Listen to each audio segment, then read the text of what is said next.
warahmatullahi wabarakatuh. Selamat datang kembali, rekan-rekan mahasiswa pasca sarjana. Teori sudah kita kupas tuntas. Model-model pengembangan seperti Edi atau Hanafin dan Peke juga sudah kita bedah. Sekarang, saatnya kita menyingsingkan lengan baju dan mengotori tangan kita. Kita akan beralih dari dunia ide yang abstrak menuju dunia prototipe media, interaktif yang nyata. Ingat satu prinsip utama di level pendidikan tinggi, apalagi pasca sarjana. Membuat media asal jadi itu tidak cukup. Sebuah prototipe haruslah menjadi bukti fisik dari sintesis 3 elemen besar. Teknologi canggih, pedagogi yang solid, dan nilai budaya yang luhur. Jangan sampai aplikasi yang Anda buat teknologinya canggih tapi membingungkan, siswa bad UX, atau desainnya indah tapi isinya kosong dari target pembelajaran titik visualisasi TPACK dalam produk nyata. Mari kita mulai dengan memvisualisasikan kerangka kerja TPACK, Technological Pedagogical Content Knowledge, dalam sebuah produk konkret. Seringkali mahasiswa hanya menulis TPACK di makalah, tapi gagal mengeksekusinya di aplikasi. Bayangkan Anda sedang mengembangkan aplikasi chatbot Arab cerdas. Bagaimana irisan TPACK-nya bekerja? Content Knowledge CK. Isinya adalah materi percakapan tentang safar perjalanan atau hiwar fi al-matar, percakapan di bandara. Ini harus akurat secara linguistik nahu atau syaraf, pedagogical knowledge PK. Anda memilih metode role-playing atau simulasi. Anda ingin siswa merasa seolah-olah sedang berbicara dengan petugas imigrasi Arab. Technological knowledge TK. Anda menggunakan artificial intelligence AI atau natural language processing NLP sederhana, di mana letak kecerdasannya. Prototipe yang baik memperlihatkan irisan ketiganya. Misalnya, saat siswa salah mengetik kalimat, AI tidak sekadar menjawab salah pendekatan behavioristik kaku. AI akan berkata, kalimat Anda hampir benar, tapi perhatikan harakat akhir pada FIL. Ini adalah scaffolding pedagogi yang dieksekusi oleh mesin teknologi untuk mengajarkan materi konten. Prototipe Anda harus bisa didemokan. Fungsi-fungsi cerdas seperti ini, .2.UX atau UI design, menurunkan affective filter. Aspek kedua yang sering diremehkan oleh pengembang media edukasi adalah UX atau UI Design User Experience User Interface dalam konteks bahasa Arab. Desain visual itu sangat krusial dan menantang. Pastikan dukungan right to left RTL berjalan sempurna. Banyak aplikasi buatan pemula yang teks Arabnya benar, tapi tombol navigasinya terbalik atau tanda bacanya lari ke kiri. Ini fatal.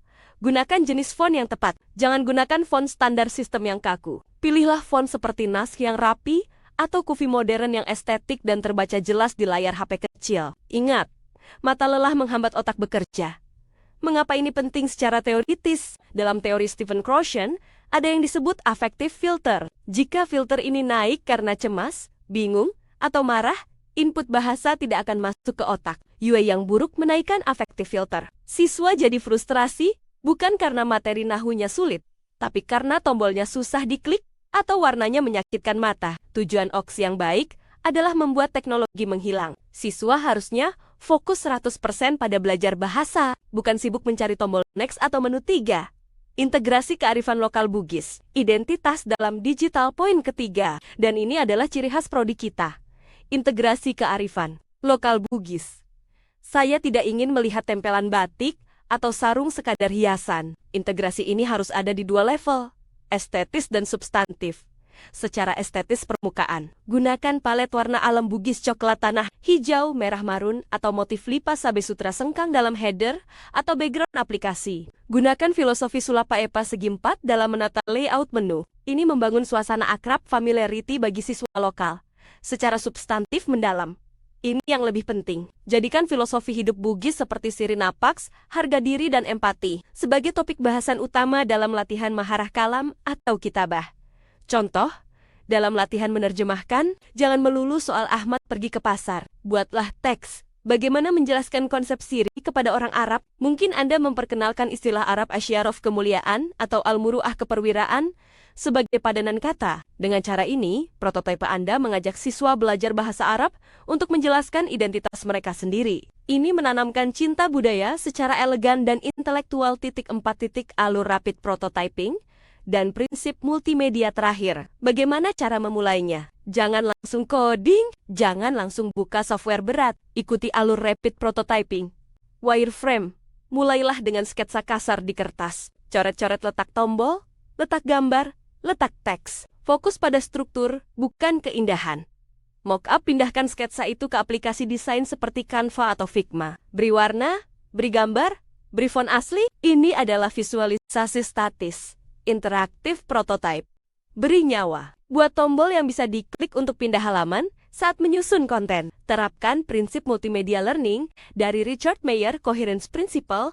Buang musik latar yang tidak perlu. Musik instrumen yang main dayu-dayu seringkali malah memecah konsentrasi split attention. Signaling Principle. Gunakan warna cerah atau panah untuk menyorot bagian penting dari teks Arab. Misalnya menyorot perubahan IR. B. Efisiensi kognitif adalah kunci. Jangan membebani memori kerja siswa dengan dekorasi yang tidak relevan. Rangkuman dan refleksi. Mari kita rangkum poin kunci untuk KB ini. Sintesis TPACK. Prototipe adalah bukti fisik pertemuan konten, pedagogi, dan teknologi. UX sebagai pedagogi. Desain yang baik menurunkan kecemasan afektif filter dan meningkatkan fokus kognitif lokal. Wisdom integrasikan budaya Bugis tidak hanya sebagai kulit visual, tapi sebagai isi topik diskusi. Efisiensi kognitif, gunakan prinsip Mayer dalam menyusun elemen multimedia. Tugas refleksi Anda.